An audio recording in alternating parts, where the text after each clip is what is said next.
Então, vamos lá, boa noite a todos. Nosso tema, as principais síndromes e seus diagnósticos. Quem começa é a Petrila. Oi, gente, boa noite. Eu vou começar falando da dor abdominal. Passei. A dor abdominal está em as causas mais comuns da consulta médica ao gastroenterologista e ao clínico geral. Ela é associada à agressão a tecidos, a um ou mais órgãos contidos dentro da cavidade abdominal ou a parede do abdômen. Pode ser também relacionada aos chamados distúrbios funcionais do aparelho digestivo. A transmissão do estímulo doloroso, desde as vísceras abdominais até o córtex cerebral, se dá por meio de 3 níveis de neurônios. O primeiro nível de neurônios aferentes, que vão desde as estruturas abdominais até as sinapses no corpo anterior da medula. O segundo nível faz o cruzamento até o lado contralateral da medula e sobe, chegando respectivamente ao talo e à substância reticular. E o terceiro nível é que leva ao o estímulo ao córtex, com ramos para o sistema límbico, os locais em que a dor é percebida e interpretada.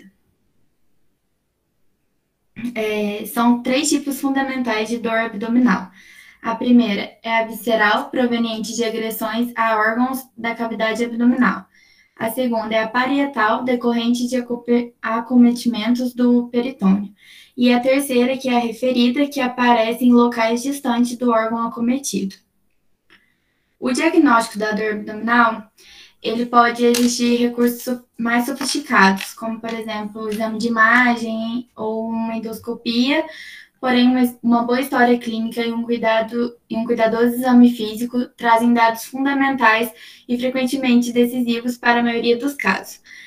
Em algumas vezes, as imagens são indispensáveis, mas algumas vezes o médico vai ser obrigado a pedir. Mas com os pontos dolorosos, principalmente com os pontos dolorosos, é onde a gente mais descobre no exame físico, pelos pontos dolorosos.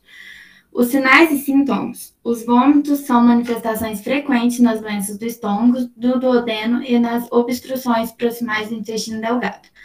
Vômitos fecaloides aparecem nas obstruções mais baixas. Dor abdominal com dissenteria pode ser decorrente das gastroenterocolites agudas ou da reticulite ulcerativa inespecífica. A presença de fístulas anais ou para a parede abdominal sugere doença de Crohn.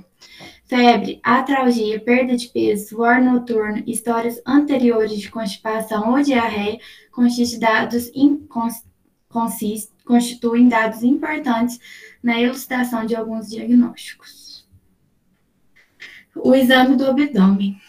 Começando pela inspeção, o abdômen poderá se apresentar distendido globalmente, como ocorre nas obstruções prolongadas ou no ilho paralítico, no caso de peritonites.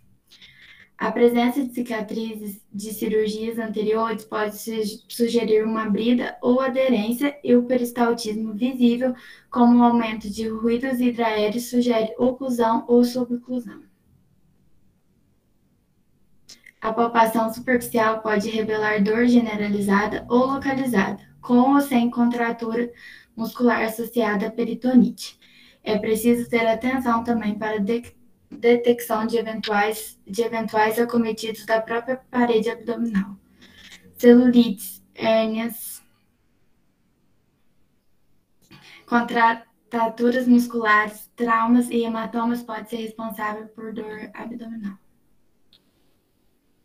Com a palpação, procura-se encontrar pontos mais localizados de dor, assim como detectar a descompressão dolorosa presente nas peritonites. É interessante nunca começar a palpação pelo lado mais doloroso e sim por áreas aparentemente menos acometidas. Isso facilita o exame e traz mais confiança para o paciente. A dor abdominal aguda, as causas mais frequentes delas.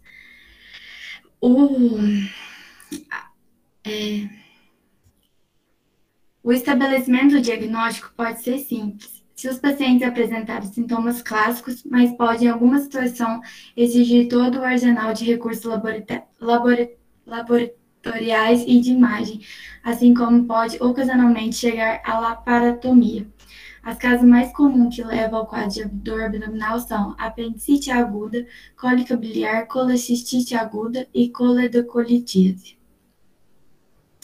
Pancreatite aguda, obstrução intestinal, diverticulite aguda, trombose mesentérica, úlcera péptica perfurada e a síndrome do intestino irritável. Acabando a dor abdominal aguda, vou começar a falar da obstrução intestinal. A obstrução intestinal é uma síndrome na qual o conteúdo do intestino, tanto delgado quanto grosso, não consegue progredir até o reto, impossibilitando sua eliminação do organismo. Essa obstrução pode ser funcional, secundária a uma fisiologia intestinal anormal, ou por uma obstrução mecânica no interior ou exterior do intestino. Esse bloqueio pode ser completo ou parcial, no intestino delgado ou no grosso, apresentar sofrimento vascular ou não, e ainda é possível encontrar obstrução em alça fechada, quando existe 2 níveis de obstrução e o conteúdo entérico não vai nem para frente nem para trás.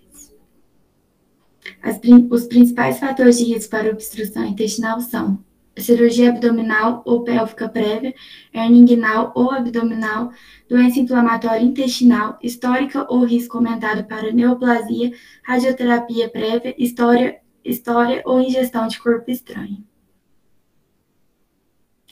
A fisiologia normal do intestino é digerir e absorver nutrientes.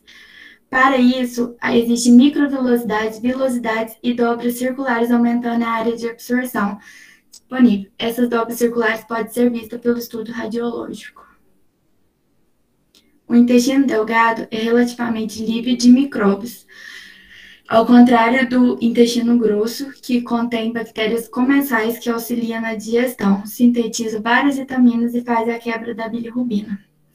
Na fisiologia obstrutiva intestinal mecânica, ocorre a distensão proximal da alça, resultante do acúmulo de secreções gastrointestinal e de gás, ao passo que a região distal ao bloqueio descomprime assim que o conteúdo do lúmen passa.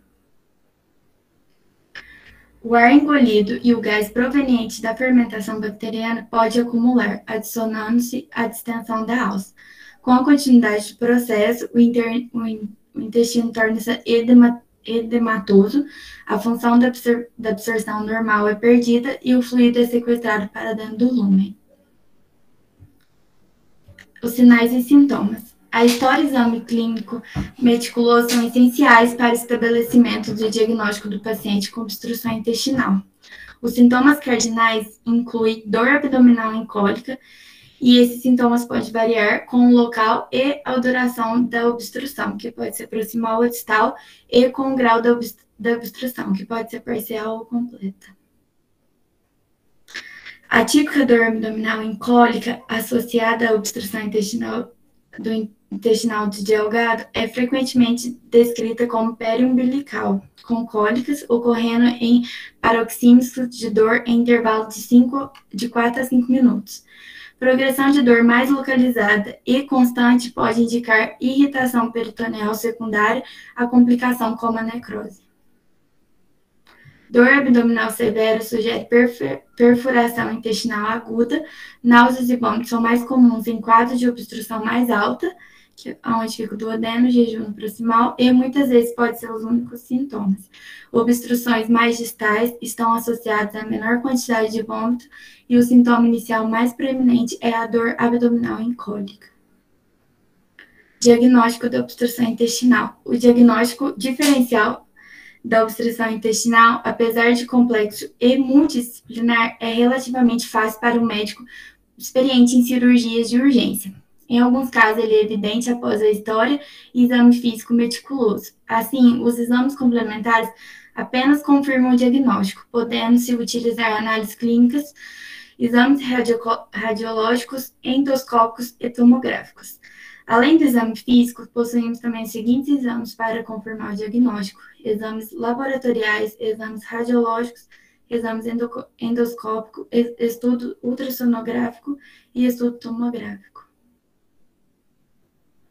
O tratamento. O tratamento da obstrução intestinal é, em sua maioria, cirúrgico. No entanto, a obstrução parcial do intestino delgado pode ser objeto de conduta expectante, contanto que seja mantida a eliminação de fezes e gases.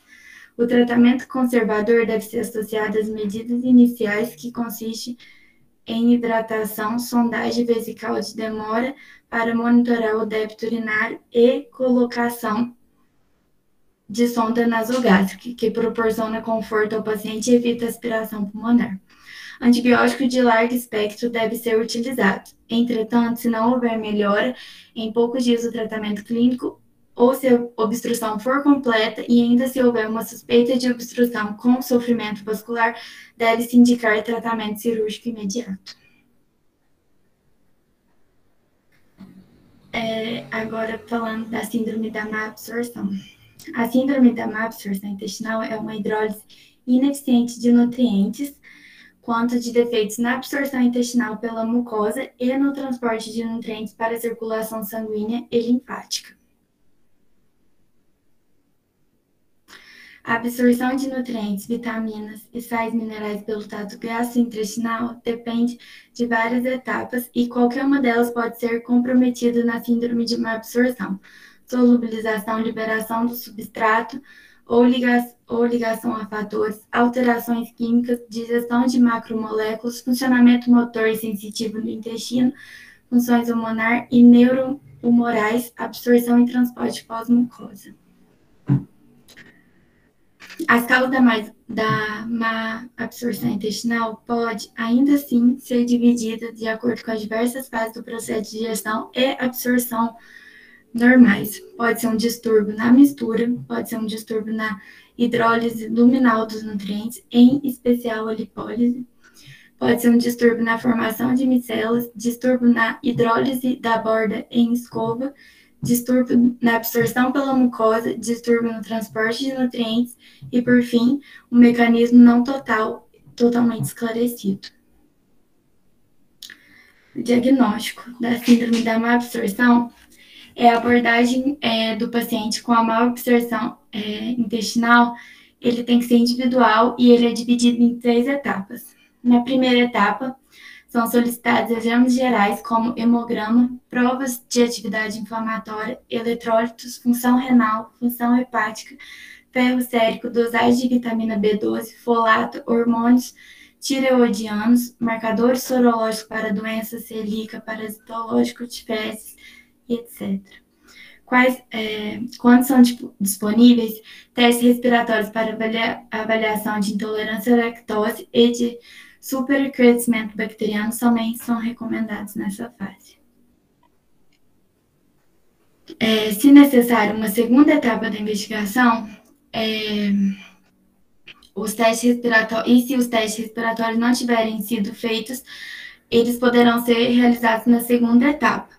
E na segunda etapa pede exame de imagem, como trânsito intestinal delgado, tomografia computadorizada, incluindo enterografia por tomografia computadorizada e exames endoscópicos, como endoscopia com biópsias duodenais e colonoscopia, que também pode ser solicitado. A terceira etapa geralmente é executada em centros de referência e inclui exames endoscópicos mais refinados, como enteroscopia e cápsula endoscópica. O tratamento. O tratamento da má absorção deve ser direcionado para a condição subjacente sempre que possível, sendo importante ainda a correção de déficits eletrolíticos e nutricionais. Em pacientes nutridos com lesão intestinal, a terapia enteral deve ser realizada com dieta oligomérica, à base de di e tripeptídeos, pois esses são bem mais absorvidos em aminoácidos.